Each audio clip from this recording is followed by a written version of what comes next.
ఆ విజయవాడ విషయాలు ఏంటంటే ఏంది కేసినేని నాని రాజకీయం నుంచి తప్పుకుంటున్నాను. ఆయన ఇప్పుడే కాదు ఎప్పుడో చెప్పాడు ఏమని? రాజకీయాల నుంచి ఆ, నేను తప్పుకుంటా అని ఆ, ఆయన విరక్తి ఇప్పటిది కాదు, అది ఆహా, ఎప్పటి నుంచో ఉంది. ఆ. కానీ ఇంకొక వార్త మామూలుగా వస్తుంది బయటికి. ఏమర్థం? ఆ, ఏం వార్త అంటే ఇప్పుడు విజయవాడ ఎంపీగా ఎవరు పోటీ చేసినా సరే తర్వాత ఇది రాజకీయ రాదు. సన్యాసం చేయాల్సి వస్తుంది. 2014లో కోనేరు రాజేంద్ర ప్రసాద్, 2019లో పొట్లూరి వరప్రసాద్, 2024లో కేసినేని నాని. మధ్యలో లగడపాటి మర్చిపోయావు. మర్చిపోయా, లగడపాటి 2014 లగడపాటి. ఎవరు వచ్చినా సరే విజయవాడ ఎంపీగా పోటీ చేస్తే వాళ్ళకి దరిద్రం పడుతుంది. ఎందుకు? పూర్తిగా రాజకీయ సన్యాసమే. ఎందుకని అట్లా? విజయవాడ అమ్మవారు ఆ విధంగా వాళ్ళని బలి తీసుకుంటుంది. ఓకే. ఎందుకు ఇప్పుడు కేసినేని నాని అంత డెసిషన్ తీసుకోవడం కారణం? ఇప్పుడే కాదు, ఎప్పటి నుంచో అలాగ ఉన్నాడు. ఎందుకలా అలాగా? అప్పుడు పోటీ చేయకుండా అంటే ఆయన వైరాగ్యంతోనే పదవులు వదిలేశాడు, ట్రాన్స్పోర్ట్ వదిలేశాడు, వైరాగ్యంతో ఇలాంటివి ఎన్నో వదిలేశాడు రా. అదంతా మనకు వద్దనుకుంటాడు. ఇంకా అతనికి దాని తోడు ఒక మంచి పొలిటికల్ నెట్వర్క్ లేదు. అవును. అవునన్నా కాదన్నా మనోడున్నాడా? ఎవరు? కూతురుకు అప్పచెప్తాడు. కూతురు చుట్టూ ఉన్నదేమో అది ఒక తొట్టి గ్యాంగు. వాళ్ళంతా గొప్పగా నడపలేరు, వాళ్ళకి ఓవర్ కాన్ఫిడెన్స్. ఆమె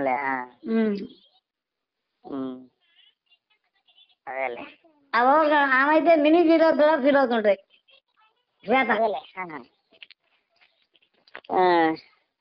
వాళ్ళంతా అంటే మాకే తెలిసిపోయింది, వేరే రాజకీయం లేదు, ఉన్నది భూమి మీద నాకు, నా ఫ్యామిలీకి, నా కుటుంబానికి, మా వాళ్ళకి తెలిసిందే రాజకీయం అనుకుంటా. రాజకీయం చాలా ఉంటది. నేను వాటితో మాట్లాడేటప్పుడు చూడు, మేము 2 సార్లు గెలిచేసాము, మాకు మీరేం చెప్పలేరు అని అంటే నేను అరే బాబు, అప్పుడు పరిస్థితి వేరు, ఇప్పుడు పరిస్థితి వేరు, మొత్తిగా మారిపోయిందిరా నాయన. అలా కాదరా అయ్యా, నీ ఓటు బ్యాంక్ ఆ రోజు పార్టీది, నీదేదో గ్రేట్ గా 10% ఉంటదేమో, నీ కులాంది. అదంతా మర్చిపోయి నేను 2 సార్లు గెలిచేసిన ముఖ్యం కాదు, దానిలో ఏది పని చేస్తుంది పని చేయదు అనేది కూడా ముఖ్యం కదా. అవును. అవి పని చేస్తాయి కదా బాబు, చిలక చెప్పినట్టు చెప్పా.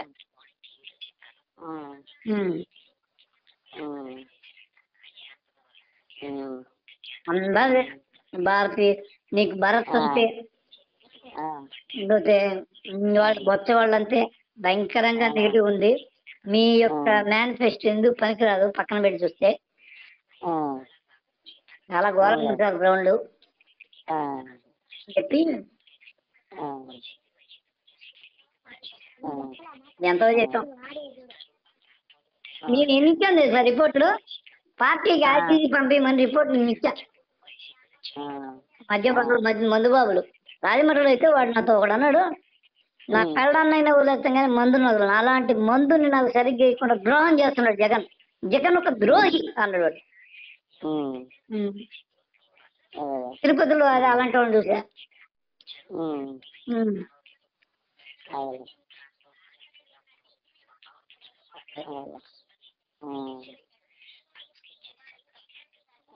నెల్లూరులో చూసా. నెల్లూరులో అయితే ఒకడు అన్నారు, డబ్బులు హార్ట్ క్యాష్ ఎందుకు తీసుకున్నారు, ఇదంతా దోచుకోవడానిక ఇంత. ఇప్పుడు దాని మీద ఎంఆర్పీ ఒకటి ఉంటుంది, దాని మీద తీసుకునే డబ్బు వేరే ఉంటుంది, ఈ డబ్బు అంతా నేరుగా తీసుకుంటారు, ఆ డబ్బంతా అడిగిపోతున్నాడు ఇక్కడ ఒకడు నెల్లూరులో.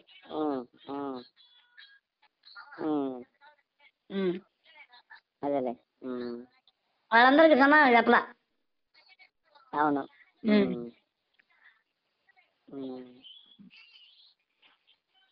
ఓకే.